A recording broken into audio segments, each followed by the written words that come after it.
¿Qué tal? Hoy vamos a hablar de un tema de neumología que se llama absceso pulmonar. Un absceso pulmonar es una infección del parénquima pulmonar, es decir, del pulmón, que va a resultar en una caverna necrótica de contenido purulento, es decir, se va a formar una caverna, una pequeña pelotita vacía, ¿sí? Una destrucción del parénquima pulmonar llena de pus que después se va a reabsorber y va a quedar quizá como remanente. La incidencia ha disminuido en los últimos 30 años gracias a los antibióticos y vamos a ver que los abscesos pulmonares se dan en pacientes mayores de 50 años y se asocian muchas veces a cáncer en 30% de las veces. También pueden existir por otras razones otro tipo de infecciones como tuberculosis o otras bacterias que afectan al pulmón. Puede haber cavernas de este origen sin necesariamente ser cáncer, ¿sí? O necesariamente tener más de 50 años.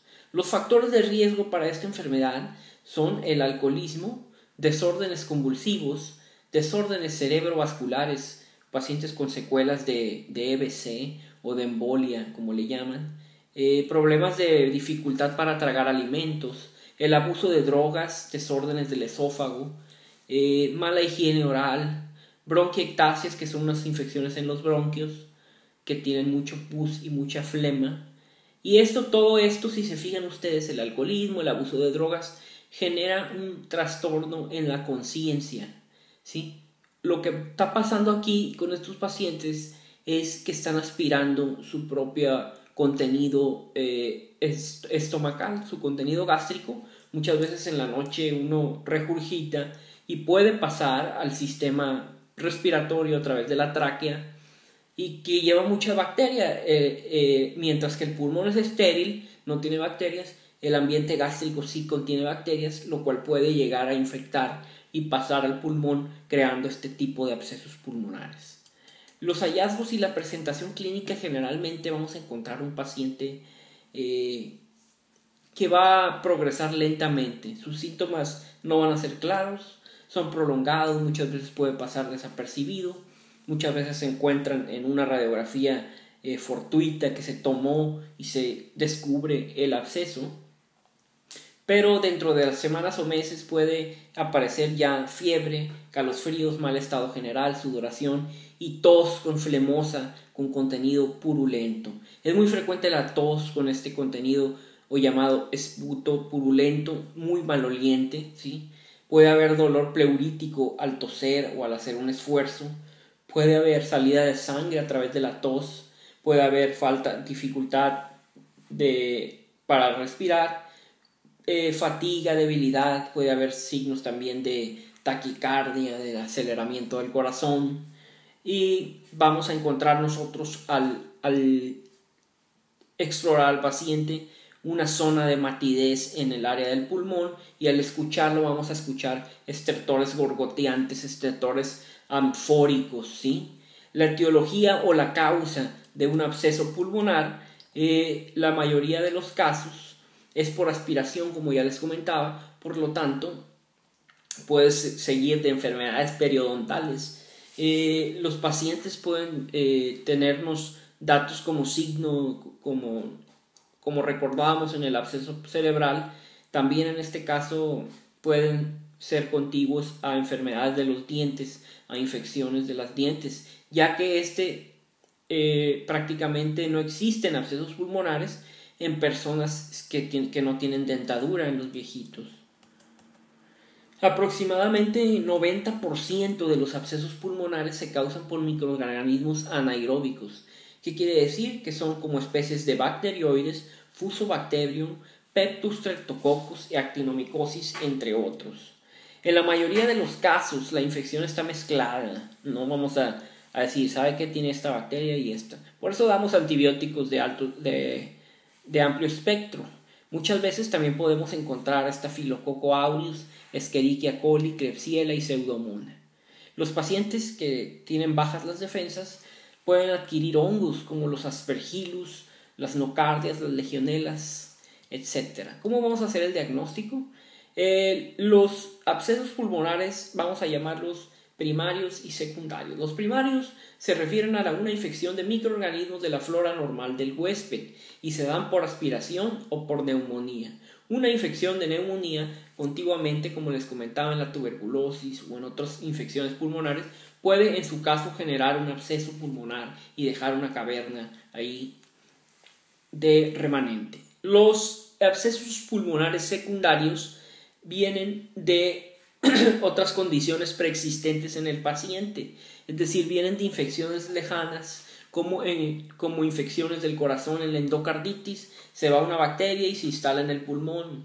El cáncer pulmonar subyacente predispone a tener infecciones pulmonares.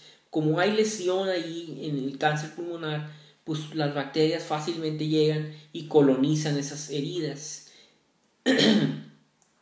Como ya les comentaba, los abscesos pulmonares pueden ser agudos, es decir, de instalación en días rápidos, o crónicos, que a través de los años vamos a encontrar sus secuelas, siendo los primeros, los agudos, los que se curan en las primeras 4 semanas, y los crónicos los que duran más de 6 semanas. ¿Con qué enfermedades tenemos que diferenciar este tipo de abscesos pulmonares? Debemos, claro, descartar principalmente carcinomas, ¿sí? Cáncer de pulmón, también tuberculosis, que son las que generan cavernas, empiemas o bulas infectadas, y aquellos de origen micótico como aspergillus, como histoplasmosis, ¿sí? Tener el antecedente de haber visitado cuevas o grutas, coccidioidomicosis, blastidioidomicosis.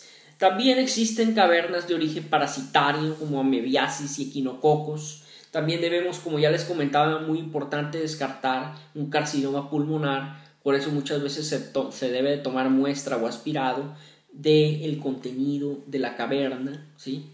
Puede existir también que sea metástasis pulmonar a distancia, linfomas o enfermedad de Hodgkin.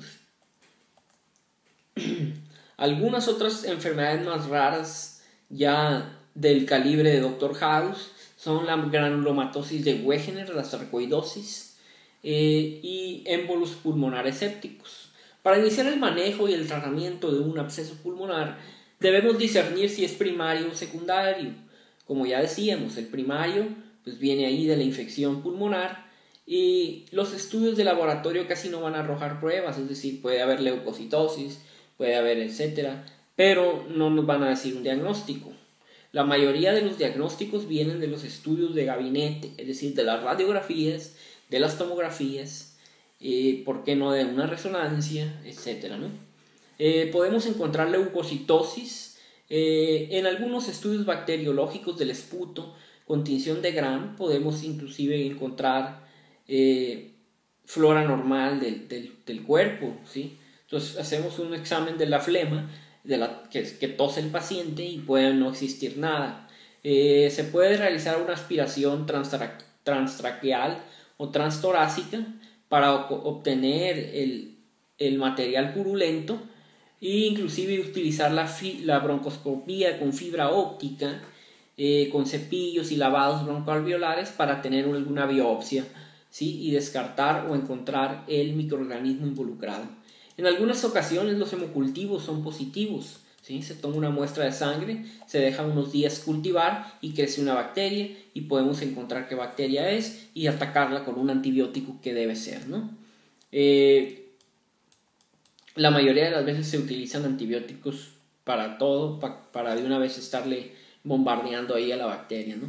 La teleradiografía de tórax hace el diagnóstico de absceso pulmonar mostrando la lesión cavitaria y un nivel hidroaéreo. Es decir, en la radiografía convencional vamos a ver una parte redondita con lleno de agua a la mitad, ¿sí? Eso es una característica importante, el nivel hidroaéreo, y comúnmente se encuentran en el segmento posterior del lóbulo superior derecho, ¿sí? La tomografía computada puede localizar mejor la lesión, medir mejor la lesión y asistir para diferenciar de absceso a otros procesos patológicos como tumores, empiema o bulas infectadas. El tratamiento, la terapia no farmacológica consiste en oxigenoterapia, ¿sí? Si vemos al paciente en un estado que tiene compromiso respiratorio, vamos a instalar nuestro oxígeno complementario, vamos a poner al paciente en drenaje postural, es decir, que la caverna esté hacia el lado contrario afectado para que pueda salir hacia la tráquea, y podemos hacer maniobras de terapia respiratoria, tanto como esfuerzo, inspiración, expiración. Hay unas pelotitas que se usan para ejercicios de los pulmones, y palmoterapia también. Los antibióticos comúnmente se usan penicilina, metronidazol, entre otras. Dependiendo el caso y la bacteria, también se pueden utilizar clindamicina como alternativa. Y vamos a ver que la broncoscopía es un tratamiento, tanto diagnóstico y tratamiento, que es una estrategia muy avanzada y pocos médicos, bueno, en nuestra área, la realizan, y va a apoyar mucho en el drenaje y en el diagnóstico, como les comentaba.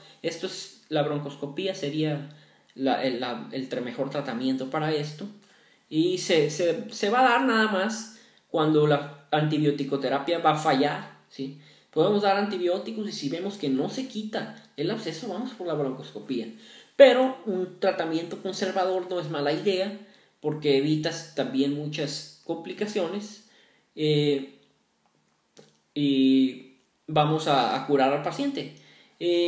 Más del 95% de los pacientes se curan de forma conservadora, es decir, con el uso de antibióticos, pero pudieran quedar algunas complicaciones como empiemas, pueden quedar complicaciones como mucho sangrado en la tos, y también puede haber aire entre el pulmón y la pared torácica, inclusive una fístula broncopleural. ¿Qué quiere decir esto? Que hay un caminito de un bronquio a la pleura, que es un espacio donde se encuentran los pulmones. La mortalidad de un absceso pulmonar es muy baja cuando el absceso se adquiere en la comunidad, ¿sí? Pero cuando un absceso aparece dentro de los primeros 2 días de una estancia hospitalaria, estos acarrean una mortalidad alta hasta el 65% de los casos. En resumen, un absceso pulmonar se da por bacterias. Hay una caverna llena de pus o de líquido, del cual tenemos que buscar una causa, una bacteria, darle antibiótico, ver si mejora o no, y si no, realizar broncoscopía. Estar muy al pendiente de aquellos casos de abscesos nosocomiales. Muchas gracias por estar con nosotros de nuevo. Les agradezco su atención.